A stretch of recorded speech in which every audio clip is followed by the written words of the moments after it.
Hey, how's it going, everybody? I'm Akeem Lawanson, and in today's Fix of Entertainment news, is the Netflix live-action anime adaptation curse real? Well, a cast member from the upcoming One Piece series shares his thoughts. Plus, Donald Glover is set to write the upcoming Disney Plus Lando series, and Nicolas Cage shares his thoughts on that one cameo from the Flash movie. All this and more in today's Fix. Let's drop it.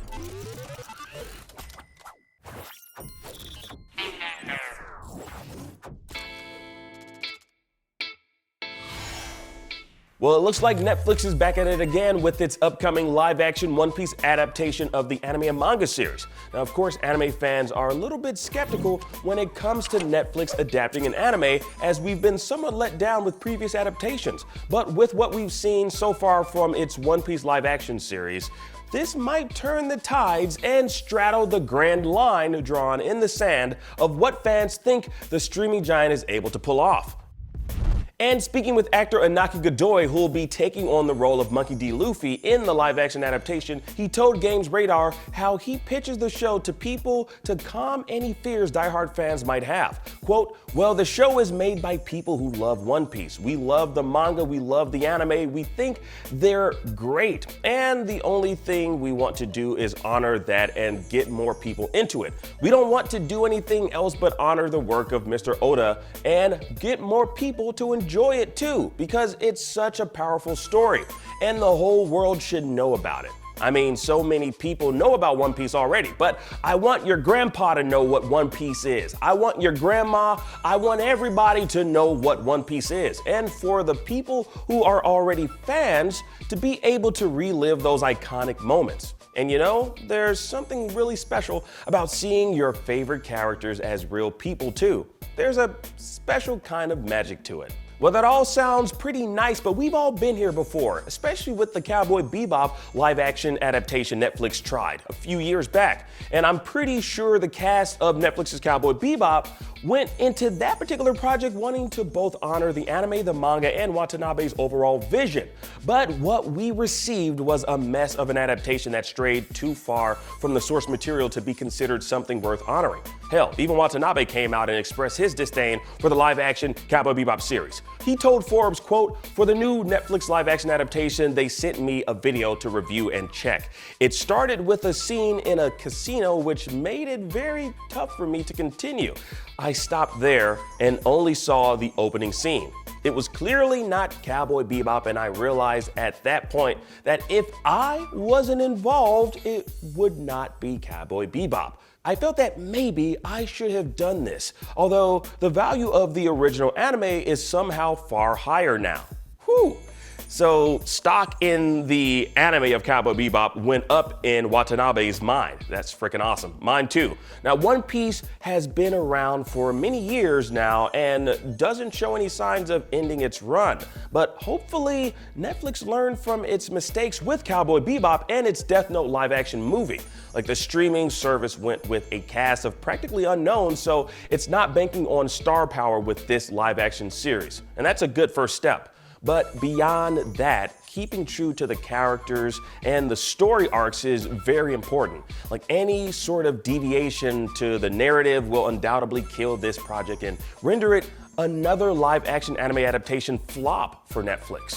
Now, based on the trailers we've seen so far of One Piece, stylistically it looks promising, but the majority of the folks online said the same when we saw the teaser trailer of the live-action Cowboy Bebop series that had a very unique style to it and played out similar to the Cowboy Bebop anime series intro. And that particular style did not carry on over to the live-action series. So it was just to get us all hyped, which, you know, I guess is good marketing, but it's also false advertising. Now, hopefully Netflix's One Piece will surprise us all when it drops August 31st. Now, in other news, Donald Glover and his brother, the other Glover brother, are working on a Disney Plus Lando series. Now, according to Above the Line, the Glover brothers have reportedly signed a deal with Lucasfilm, taking over writing duties from Justin Simien, who reportedly left the project to direct Disney's Haunted Mansion. Now, speaking to the director told the outlet the state in which he left the Star Wars project. Quote, "I certainly poured my heart and spent a lot of time working with them to put together a really great show. It feels like everybody loves it, and I was told we had to put a pause on it because of scheduling. And the next update I got was in 2020, some years ago, so I don't know, I have no idea what's going on with it." Well, good news for you, Mr. Simeon. We do, as both Donald Glover and Stephen Glover are now handling the project, but with the ongoing writer strike, the project is currently on hiatus. And it's also safe to say that we'll be seeing Donald Glover reprise his role as the young Lando Calrissian, doing his very best impression of Billy D. Williams. And speaking of impressions, this next story will rip your face off. Sorry, that was my Nicolas Cage impression. This next story is about Nicolas Cage, people. Now, he spoke with USA Today on the scrapped movie Superman Lives, in which he took on the role of the Man of Steel, and how that now infamous scene of him fighting a giant spider finally made its way to the big screen in the cameo scene in the Flash movie. Quote, "Well, I was glad I didn't blink. For me, it was the feeling of being actualized. Even that look for that particular character, finally seeing it on screen was satisfying. But as I said, it's quick.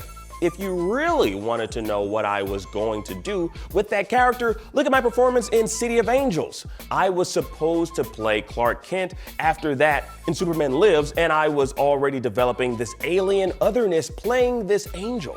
That is the perfect tonality you would have gotten for Kal-El and for Clark Kent. Clark would have been a little more amusing, but Kal-El had the sensitivity and the goodness and the vulnerability and all those feelings that were kind of angelic and also terrifying. Damn.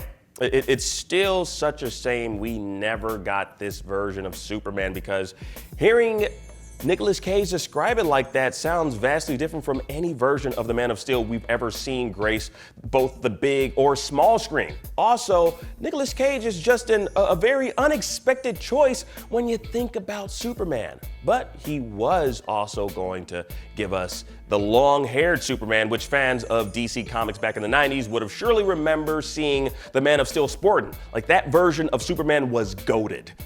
Unfortunately for fans, if you do want to see what Nicolas Cage's version of Superman might have looked like, you can check out the animated teaser on YouTube done by Paul B. Freeling. It's a rather interesting and fun watch. Or check out the documentary The Death of Superman Lives for the official story of what happened behind the scenes.